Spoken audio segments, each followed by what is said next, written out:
100명이 넘는 코로나19 집단 확진자가 나온 대전 IEM 국제학교는 방역수칙을 어기고 집회를 열어 파장이 일고 있습니다.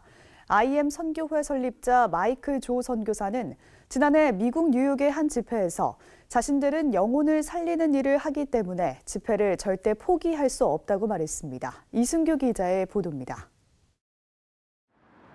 IEM 선교회가 운영하는 비인가 국제학교에서 코로나19 확진자가 연이어 발생하고 있습니다.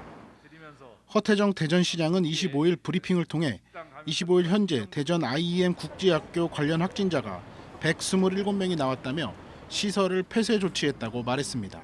이렇게 충격적인 규모의 감염병 확진자가 발생한 이유를 살펴보면 이 건물은 지하 1층, 지상 5층 규모로 학생들과 일부 교직원들이 같은 건물에서 함께 기숙생활을 한 것이 큰 원인이라고 생각합니다.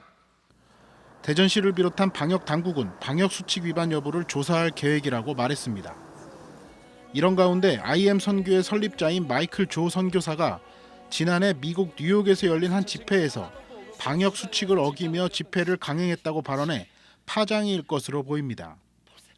마이클 조 선교사는 이 자리에서 코로나19로 사회적 거리두기를 시행하던 지난해 2천여 명이 모이는 캠프를 열었다고 말했습니다.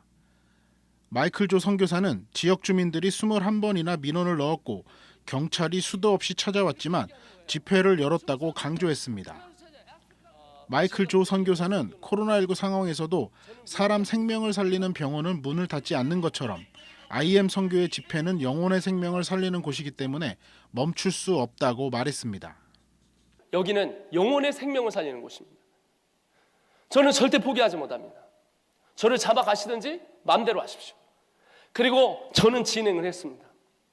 마이클 조 선교사에 따르면 지난해 코로나19 상황이 이어졌지만 IEM 선교사가 운영하는 비인가 국제학교는 계속 모임을 해왔고 그 결과 집단 감염이라는 최악의 결과를 낳게 된 겁니다. IEM 선교회가 운영하는 국제학교를 통한 집단 감염은 전국으로 확산하는 추세입니다.